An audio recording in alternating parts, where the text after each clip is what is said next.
Naisipan ko nga maglako ng mga ganitong klaseng paninda. Noong bata ko, tuwing piyesta, lagi ako nakakakita ng ganito. Kaya naman nung nakita ko to, parang bumalik ako sa pagkabata. Hello sa inyo mga ka-G!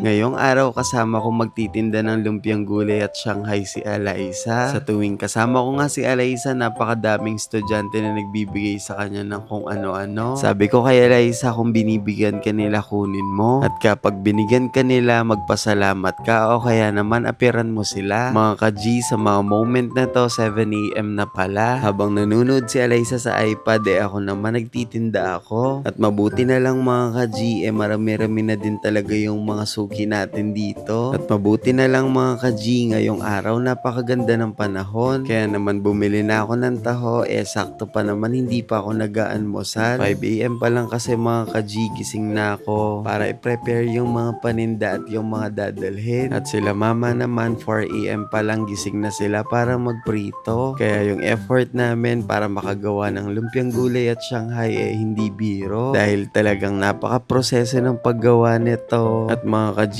hindi naman kasi konti yung ginagawa namin. 200 pieces a day yung nagagawa ni mama. Kaya naman ako talagang sinisipagan ko magbenta. Dahil si mama nag-e-effort talaga siyang gawin to. Kaya naman mga ka-G, gusto ko magpasalamat sa lahat ng bumibili sa amin. Yung mga ibang bumibili kasi sa amin, tinatanong ko kung taga saan sila. At nagugulat ako dahil medyo malayo-layo pa sila. Talagang dinalaw at binisita lang daw talaga nila kami. Sinadya lang daw talaga nila na bumili sa amin. At mga ka-G, nung makaalis na yung mga bumibili sa akin, merong binatang lalaki na tumabi sa pwesto ko. At yung mga paninda niya halos laruan. Ito yung mga kadalasang nakikita natin sa fiesta. Dito kasi sa Magalang, malapit na rin pala yung Kamaru Festival. Tinatanong ko nga siya dyan kung bakit ngayon ko lang siya nakita dito. Ang sabi niya sa akin, paiba-iba daw siyang lugar kung saan merong fiesta nandoon din daw siya. Ang cute nga na tong mga isdang tinitinda niya. At itong mga sisiw na iba't iba yung kulay. Ay nako, kung nandito lang talaga si Alaisa, magpapabili sa akin yun na sisiw.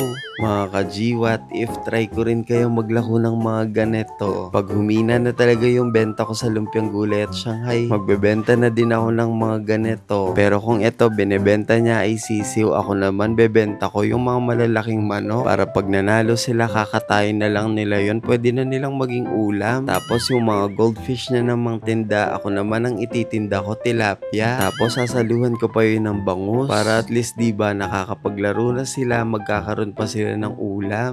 Pero na-realize ko okay pa naman ako sa pagtitinda ng lumpiang gulay at Shanghai. As of now, hindi pa naman ako nalulugi. Kaya naman ipagpapatuloy ko muna to. At naalala ko nga nung bata ko dahil naglalaro ako ng ganito. Ngayon, ang tawag dito, color game. Pero noon sa amin ang tawag namin dito, bebeto. Diyos ko, sino kaya nakaimbento na ng bantot naman ang pangalan niya?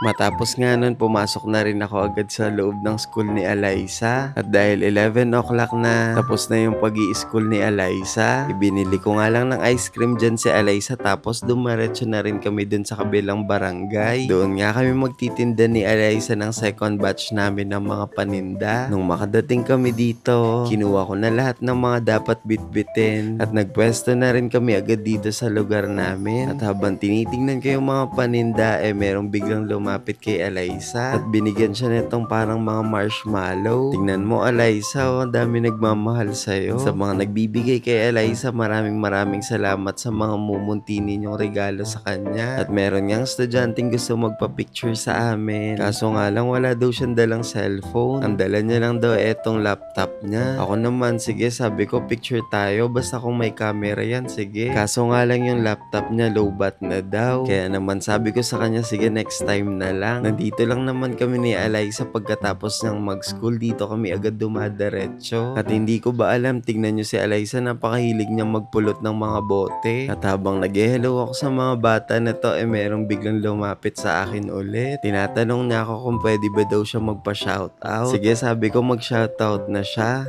Shoutout po sa tita ko dyan sa America, Tita Ging. Thank you po sa pag-aaral sa inyo. Thank you po. Love you. Mga ka-G, siguro ipapaubos ko lang muna yung paninda ko tapos uuwi na kami ni Eliza. Mabuti na nga lang talaga napaka-presko ngayon dito. At mga ka-G, meron ngang papalapit sa akin ng mga students. Mukhang bibili sila. O paano ba yun mga ka-G? Kita-kita na lang ulit tayo bukas ha. Magtitinda na muna ako. O sige na, bye-bye sa inyo mga ka-G.